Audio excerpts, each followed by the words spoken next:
नमस्कार, व्योम टीवी के पेज पर श्रीमान आज आपका स्वागत करेंगे। बगल में जो खड़े हैं इनका नाम है फीवर देने वाले। राजनीति के अंतर्गत अगर आपको बीपी नहीं है, शुगर नहीं है, अस्थमा नहीं है, ये नेता लोग को मैसेज देते हैं सुबह शाम, और अधिकारी को श्रीमान ये जो कर रहे हैं तो एक ही बात स्पष्ट तरीके से बोलेंगे। आखिर इनके मन में क्या चल रहा है, ये है देवेंद्र महतो जी। पहले तो आपका स्वागत करेंगे जी। आपको बहुत बहुत हार्दिक दिल से बहुत। अच्छा, तीनों टाइम आप खाना खाते हैं सही से? नहीं खा पाते, क्या कि देखिए हम दिन भर जो घूमते हैं क्षेत्र में 12-1 बज जाता है, फिर अपना रूम जहाँ पे हमको सोना होता है वहाँ पहुँचते 2-2:30 प्रतिदिन हो 2-2:30 रात बजता है। 3 से 4 घंटा सोते हैं। उठने के बाद जो है तब तक जो है कि बहुत सारा मिस कॉल मोबाइल में रहता है। और अच्छा, लोग भाई अधिकारी लोग रात में पायलट प्रोजेक्ट बनाता है, ब्लूप्रिंट तैयार करता है, कल वहाँ जाना है, ये जाना है, लेकिन आप उन लोग का ब्लूप्रिंट पर पानी फेर देते हैं। कभी स्कूल में नीचे बैठ जाते हैं, कभी दरवाज़ा खटखटाते हैं, और आवाज़ इतना एनर्जी आप कहाँ से लाते हैं? ग्लूकोज, ब्रोनवीटा या हॉर्लिक्स, क्या मैसेज आपका? देखिए, अगर हम एनर्जी की बात करें तो यहाँ एनर्जी तो आप देख रहे हैं शरीर कैसा है, यह एक जुनून है, एक उत्साह है। और झारखंड जिस उद्देश्य से अलग हुआ है उस उद्देश्य से विपरीत काम हो रहा है। यह दर्द जो है कि जुनून में बदल रहा है, और विशेष कुछ बात नहीं है। अभी देख रहे हैं कि चाहे वो जेपीएससी का मामला हो, जेएसएससी का मामला हो, नीति का मामला हो, जमीन लूट का मामला हो, भ्रष्टाचार का मामला हो, राज्य बहुत ही गंभीर स्थिति से गुजर रहा है। देवेंद्र भाई एक बात बोले, राजनीति का एक चैप्टर है जिसका नाम है प्रेशर पॉलिटिक्स, दबाव। देवेंद्र जी दबाव की राजनीति शुरू करके दिल्ली से लेकर पूरे झारखंड में एक मैसेज दे रहे हैं, या वाकई आप राजनीति को समाज नीति पर लाना चाहते हैं? हम वास्तविक में समाज नीति से अगर मेरा अंदर का भावना अगर देखिएगा तो मेरे लिए राजनीतिक कुर्सी, एमएलए, एमपी, नेता, राजनेता या रॉयल लाइफ कभी भी नहीं रहा। इसलिए देखिए, हम रांची लोकसभा से या दिल्ली विधानसभा से एक सम्मानजनक जनमत प्राप्त करने के बावजूद लोग कितना समझाते हैं कि तुमको पानी में नहीं बैठना चाहिए, तुमको कादों में नहीं लिखना चाहिए, तुमको जो है कि सीधा जो 60 करोड़ 70 करोड़ एक साल में उगाही करते हैं, ऐसे फार्मेसी काउंसिल पर संविधान का कमर को मानते हैं देवेंद्र जी? बिल्कुल, एकदम पूरा उसका सम्मान करते हैं, सम्मान भी करते हैं। किसी के जमीन पर आप हल चला दीजिएगा, अगर आपका जमीन अधिग्रहण किया गया तो उसके बाद आप गाड़ी लोगों के साथ भीड़ को ले जाकर गाड़ी पे जमीन पे हल चला दीजिएगा, क्या ये मैसेज था बिरसा मुंडा की धरती पर श्रीमान मिश्रा? देखिए, इसका अगर आप संघर्ष के इतिहास को अगर जानेंगे झारखंड का, तो देखते होंगे कि आज़ादी का संघर्ष जो 1857 का था, उससे पहले से हमारे इस माटी में संघर्ष कर रहा है। 1757 का प्लासी का युद्ध और 1765 का जो बक्सर का युद्ध के बाद जो दीवानी प्राप्त किया, टैक्स का भार यहाँ के राजाओं ने दिया 12 अगस्त 1767 को, और जैसे ही अंग्रेज का शासन हुआ उसका 2 साल बाद जो है कि 1769 से यहाँ के राजाओं ने विद्रोह किया, आंदोलन किया, पहाड़ पर्वत को काट करके खेत बनाया।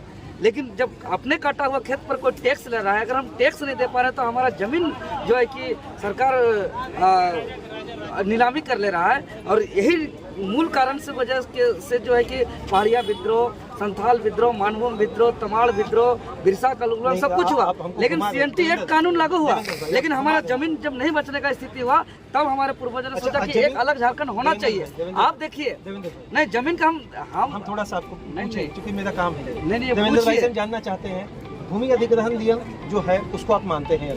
मानते हैं, लेकिन जिस जमीन को आप बात कर रहे हैं वह बीआईटी मिश्रा का जमीन जो कब्जा किया हुआ था 281 एकड़ जमीन, जिसको हमने हल चला करके उस कब्जा को मुक्त कराया। अगर वो कागज के अगर हम पेपर की हम बात करें तो बीआईटी मिश्रा चौहद्दी दिखाता है कि भाई इस जमीन का पूरा पश्चिम उत्तर दक्षिण में ये है, उसका कोई खाता नहीं है, कोई खाता नहीं, कोई रकबा नहीं, कोई प्लॉट नहीं, कोई डिटेल्स नहीं, भूमि अधिग्रहण अधिनियम का कोई पालन नहीं।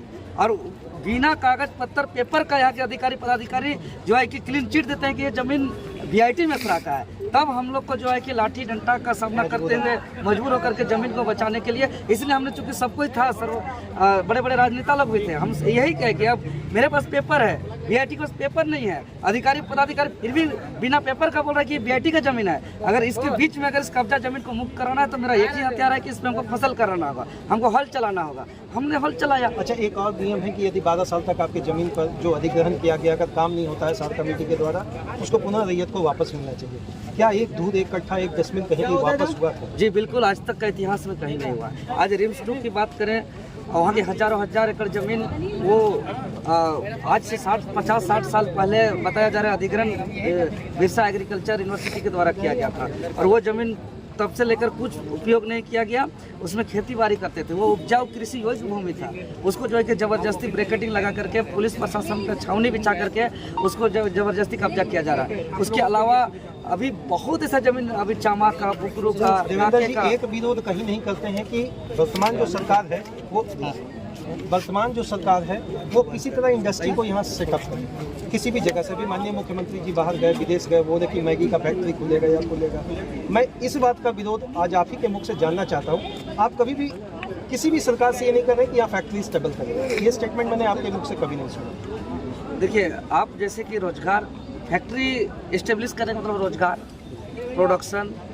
अगर हम इससे पहले का बहुत बड़े बड़े फैक्ट्री का हम उदाहरण लेते हैं जिसका हजारों हजार एकड़ जमीन एचएसी हमारा उदाहरण है, वहाँ चाहे तो हजारों लोगों को रोजगार दे सकती थी, लेकिन वो जमीन एचएसी प्रोडक्शन के नाम से, रोजगार के नाम से, विस्थापितों को बेहतर शिक्षा के नाम से, उनका सुविधा के नाम से जमीन लिया और उस जमीन पर जो है कि आज विधानसभा का बंगला बनाया जा रहा है, आज प्राइवेट यूनिवर्सिटी अमेठी को दिया जा रहा है, आज अलग अलग कंपनियों को दिया जा रहा है। तो बताइए कि आप प्रोडक्शन के नाम से लेंगे, इंडस्ट्रियल फैक्ट्री से के नाम से लेंगे और बिना रोजगार दिए उस जमीन को फिर दूसरे तीसरे को बेचेंगे। बाद में पकड़ाया जा रहा है। आज हमको दिखाइए ना, आज टाटा, बोकारो, धनबाद, ये रांची, जहाँ जहाँ इंडस्ट्री है वहाँ कितना रोजगार मिला है। एक समस्या बड़ी बहुत बड़ा समस्या जेल के माने से क्या मजबूती मिलने जा रहा है? लेकिन राज्य के लोगों को एक विश्वास जगह है, उम्मीद जगह है कि चाहे वो जेपीएससी का नोटिफिकेशन नहीं आए या उसका परीक्षा परिणाम नहीं आए या परीक्षा परिणाम में गड़बड़ी हो या पेपर लीक का मामला हो या नीति कानून नहीं बने या ज़मीन अधिग्रहण हो या आउटसोर्सिंग का मामला हो या पेमेंट कटौती का मामला हो, तो लोगों को एक विश्वास बना है कि जेल के पास जाएंगे तो ये लोग लड़ के अड़ के जो है कि लोग अपना हम लोग को हक अधिकार दिलाएगा और हम लोग दिलाते आ रहे हैं। अभी आउटसोर्सिंग को लेकर के देख रहे हैं कि लगातार हम लोग ने जब चाहे वो एक भी आउटसोर्सिंग कंपनी को झारखंड में बड़ा बात बता रहे हैं कि उसको पेमेंट स्लिप नहीं दिया जा रहा है। आज पूंजीवाद क्या है? आज पूरा लेबर लॉ के अगेंस्ट काम चल रहा है, पूरी तरह अगेंस्ट। आज देखिए कि जो लेबर को जिस काम के लिए अगर सरकार के पैनल में रहेंगे तो उसको 50-60 हज़ार मिलेगा, अगर वो सरकार के ही विभाग में अगर अनुबंध कर्मी में रहेंगे तो उसको 30-40 हज़ार मिलेगा, लेकिन उसी को आउटसोर्सिंग कंपनी के माध्यम से 10-12 हज़ार में खटाया जा रहा है, जबकि विभाग से 50-60 हज़ार लिया जा रहा है और 10-12 हज़ार मजदूर को पेमेंट किया जा रहा है। और ऐसा 30-35 हज़ार झारखंड में आउटसोर्सिंग कंपनी में मजदूर हैं और 30-35 हज़ार मजदूर को 50-60 हज़ार का दर का काम जो है 10-12 हज़ार में कराया जा रहा है और वो सिर्फ विशेष एक एजेंसी को दिया जा रहा है। यही तो पूंजीवाद है, इसी के खिलाफ तो हम लोग लड़ रहे हैं। जेल के में आने से सब कुछ शुद्ध हो जाएगा, सब गंगा जैसा भूल जाएंगे। अगर उनका पुराना जो भी रिकॉर्ड होगा, ट्रैक रिकॉर्ड, जेल के में ज्वाइन कर लेना साफ हो जाएगा। जैसे बीजेपी बोलती थी कि मेरे पास एक गंगा जल है, यहाँ सदस्यता ग्रहण करो, सब साफ हो जाएगा। क्या ऐसी ही नीति आपकी है या वाकई समाज को लेकर आप अलग एक नया? देखिए, हमको अगर व्यक्तिगत पूछेगा तो हम दिल से हम बात बता दे रहे हैं, हम एकदम साफ हम बात करते हैं, कोई लिपापोती और कोई घुमा फिरा के बात नहीं करते हैं। आने के बाद उसके अगला दिन से आप क्या काम कर रहे हैं उसके आधार पर तय होगा। काहे कि ऐसे थोड़ी कि आपके बहुत सारा भ्रष्टाचार का आरोप है, आपसे बहुत शोषण, अत्याचार, जुर्म का आरोप है और कल जब दूसरा जगह थे तो आपका हम आलोचना करते थे और आप यहाँ वॉशिंग मशीन में आके धुला गए और आपका कल से तारीफ हो गया। यह सिद्धांत पे तो हम कभी नहीं चलेंगे। बहुत बड़ी बात आप कर रहे हैं, अपने ही लोगों के हो सकता है कि जो जी बिल्कुल, चाहे हमारे संगठन का होगा, फिर भी देखिए अगर हमारे संगठन या हमारे खुद के जीवन पर अगर देवेंद्र नाथ महतो पर भी अगर गलती से भूल से कुछ होगी तो हम भी उस पब्लिक प्लेटफॉर्म पे उस बात को स्वीकार करेंगे और अगर कहीं गलत होगी तो हमको भी सजा मिलना चाहिए। ये बात हम खुद अपने मुख से क्या मैसेज अंतिम देने जा रहे हैं तमाम झारखंडी युवा, झारखंडी व्यक्ति, बुजुर्ग, महिला?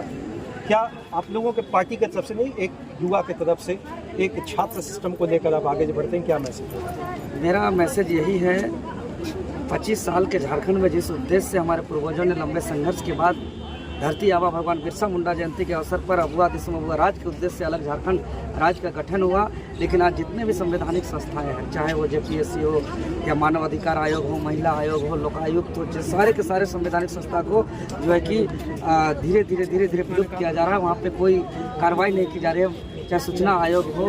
तो हम लोग संवैधानिक लड़ाई लड़ रहे हैं, अबुआ दिसम अबुआ राज का असली लड़ाई लड़ रहे हैं। तो सारे लोग एकजुट हों और ये समझ के चले कि यह झारखंड का गठन का उद्देश्य को पूरा करने का यह अंतिम लड़ाई है। इस मान करके आर पार की लड़ाई लड़ना है, इसके लिए सबको एकजुट है। बहुत बहुत धन्यवाद देवेंद्र जी। इनका स्टेटमेंट यही है, अबुआ देश अबुआ कानून। अबुआ देश अबुआ कानून के अंतर्गत अबुआ समानता की भी बात रखा जाए, अन्यथा आंदोलन। बहुत बहुत धन्यवाद। जी आपको भी बहुत बहुत धन्यवाद और आपको विशेष रूप से धन्यवाद। आपका बेबाकी का पत्रकार पूरे झारखंड के युवा पूरे लोग जो है कि हमेशा प्रशंसा करते हैं और हम उम्मीद करते हैं कि आपका